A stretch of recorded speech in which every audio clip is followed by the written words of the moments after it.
just give us a couple statement, and we'll get to questions. Wow, it's great to see so many familiar faces on this Zoom call. I'm sorry we couldn't do this in person, but it's good to see you guys. Just as the other guys have mentioned, we're just so humbled and honored, my family and I, to be back here at LSU and to have the opportunity to serve this great institution and this state and its people. Just thankful for Coach Orgeron, thankful for Scott Woodward, LSU administration, and really the entire state of Louisiana for making this a really easy transition and for welcoming us with open arms. You know, my wife went to school here, my kids were born here in Baton Rouge, and really excited to get back here and help this organization accomplish all the goals that we have through the vision of Coach O and through the administration, and help bring more championships to Baton Rouge. So with that, blessed to be here, and we'll open it up for any questions that you guys may have. What's up, Austin? Good to see you again. Michael Cobble from Hey, Michael. What did you learn on your travels, and what do you hope to make this job? What do you hope to make it for the Tigers and for yourselves? You know, I think when you go different places, and you know, as I've mentioned before, just having such an affinity for this program, and so even from afar, the ability to follow LSU and track players and track the staff and just see their growth. And you know, you see that from afar, but at the same time, there's an inner growth as well. You learn, you reflect. You have time to really discover who you are, and you have time to take things that you've learned other places and really implement those. And so some of your philosophy, you know, I think at times it actually makes it more sound, right? You say, all right, these are things that I believed in, and through my travels, I now more firmly believe in that. And then there are things that you say, okay, you know, hey, I thought this or I felt this way last time I was at LSU, but actually being, you know, at a different place, these are things that I can take, or areas that I can grow and improve myself and bring them back to Baton Rouge, and maybe tweak some things, you know, through Coach O's vision that we can do better, or that we can improve on as an organization to continue to help us sustain success. And I think the second part to your question, you know, this job for me is just a blessing. I still think that, you know, it's kind of at the forefront of college football. So as we continue to grow and push, you know, the off the field roles in college football, to me, it's just about being where my feet are, you know, and taking what comes every day, and figuring out the best way to maximize myself and maximize our employees for LSU to make us as great as we can be. So. Hey, Austin, Brody Miller with The Athletic. I mean, obviously you're coming into this job at kind of an interesting time, time of transition. I guess, you know, as you arrive here, I guess what have been the first things you see that you kind of, you know, need to address, or things you want to do in the next few months? You know, I think it's really important to just to take time to listen and learn. And so, you know, there were some things that I had an idea about, you know, the last time I was here, having spent 5 years here before. And so I've come in with a very open mind, and just taken it, you know, meeting by meeting and day by day, and really hour by hour, to be honest, to just listen to people, hear their heart, hear what makes them go, hear how we can take individuals, and we have great people here. And I think that's the one thing throughout my entire time at LSU that I can really stand on, is that we have great people. And so taking those people and really figuring out how to maximize them and bring them fulfillment and bring them career growth and bring them joy to what they're doing, but at the same time, maximizing the benefit for LSU as well, right? And so I think it's, for lack of a better term, a symbiotic relationship that you have to have, where, you know, it's a two-way street, and so you're maximizing the organization but maximizing the people. And I think that's where we'll concentrate first. But to me, at this point, it's been probably wisest for me to listen and learn and grow, and go from there in the future. Hey, Austin, Brooks Gavina from The Advocate. Welcome back. What's up, Brooks? Talking with you. Hey, you know, in the past, Ed Orgeron said that, you know, you'd help out with some roster management on the team. And, you know, it's an interesting transition that college football is going through, perhaps a one-time transfer, the NIL, things like that. What are kind of your perspective on this, and your history, and what you see, and kind of strategies of handling that future as it develops?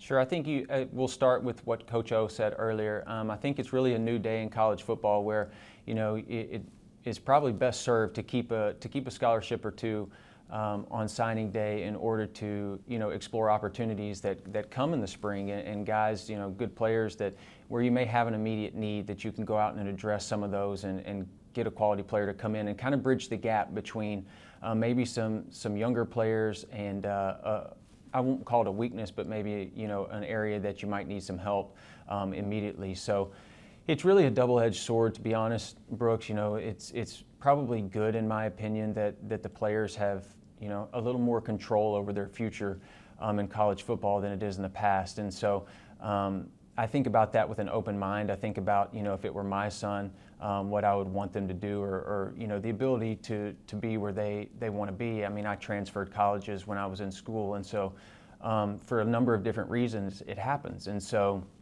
I think you have to have an open mind about it. The whole roster management thing, I think it's a really deep question. We could probably spend an hour talking about it, just how you get there, how, potentially at times you do become light at a position. But I think, the factors in, just talent, injuries, off the field issues, and then the transfer portal now, right? When guys are not playing, it can really quickly dwindle your numbers and create an issue where you may have done a good job, but just by the nature of the beast might create a deficiency. On the flip side, as we just talked about, it also opens up an avenue to bridge that gap some, and the people that take advantage of the transfer portal best, I think, are able to go out and address immediate needs and become good quality teams at some areas that they may be lacking because they use the transfer portal in the right way. But make no mistake about it, we want to keep as many of our guys here as we can, and so it's a constant recruiting process for our team and our players. And I think all the coaches that have set up here have talked about a trust and relationship building as being part of this process, and I think that's more important now than ever. Hey, Coach, Shay Dixon with Twitter 7. What's up, Shay? On being back. I know you've been part of Frank Wilson's staffs and Ed Orgeron's, and then obviously worked other places, and a lot of stops recruited Louisiana, obviously here at LSU. Y'all have done a lot there in 2022 already, and kind of following up on Brooks's roster management question, what does recruiting Louisiana mean in this day of college football where transfer portal and everything else, and how important does focusing there even as early as now become? I think it's of huge importance to us, Shay.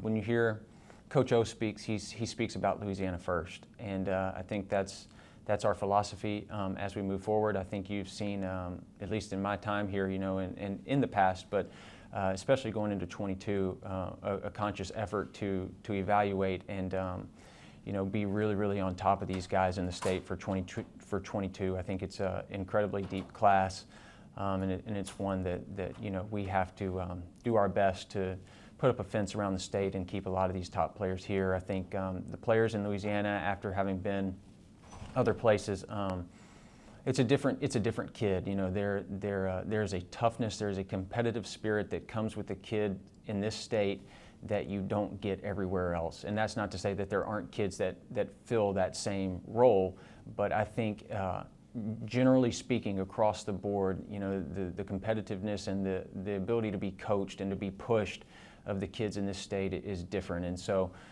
we definitely have an emphasis on that here. We definitely want to dig as deep as we can to evaluate players in this state and make sure that we're getting the right fit for LSU, but at the same time, if there are guys that can fit what we need outside the state as well, going out and making sure that we evaluate them as well. Hey, Austin, Jacques from Channel 9. What's up, Jacques? How are you, man?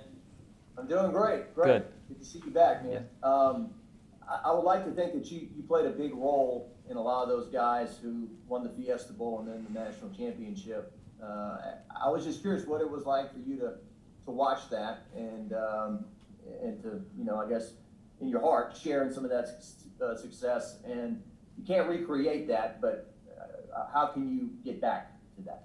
Sure. It was such an amazing experience. I've talked about the affinity that my wife and I have for this place and this institution and this community and these kids. And that first year, 2018, when I was at A&M and we played the 7 overtime game, it was probably the most surreal moment of my career, to have not gotten to A&M until May, and then you go into the summer, right, and you go into the season. And I remember never thinking that the day would come that we would play LSU, and you know, it finally gets here, and all of a sudden I'm standing on the sideline at Texas A&M, and I'm looking across, and I'm just looking at so many people that I know so much about, and so many kids that I know so much about, and I know their families, and you know who they are. And it became a very, very surreal experience for me to be there for that. And then to come into Tiger Stadium in 2019, you know, the year that LSU won the national championship, was very surreal in its own right as well, because I had never been an opponent here until that. And so it was a night that I would like to forget, but one that I'll remember for sure because of the crowd in the stadium, and I got to experience Tiger Stadium, and it really gave me an appreciation for it, you know, as an opponent. And so I thought that was a pretty unique experience.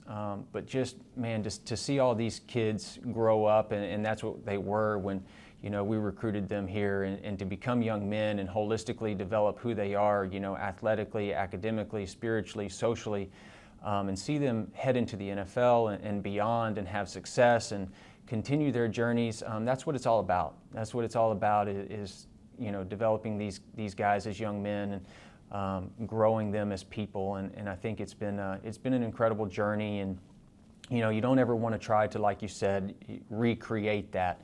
But I think we can take some of the variables and things that we did well, and continue to implement those things, and try to get as close as we can to that in the future moving forward. And you know, the dynamic will always be different. Every team is its own, but at the same time, we can get close. Yeah, that's all we have time for today. We appreciate it, Austin. Thank you all. I appreciate you guys.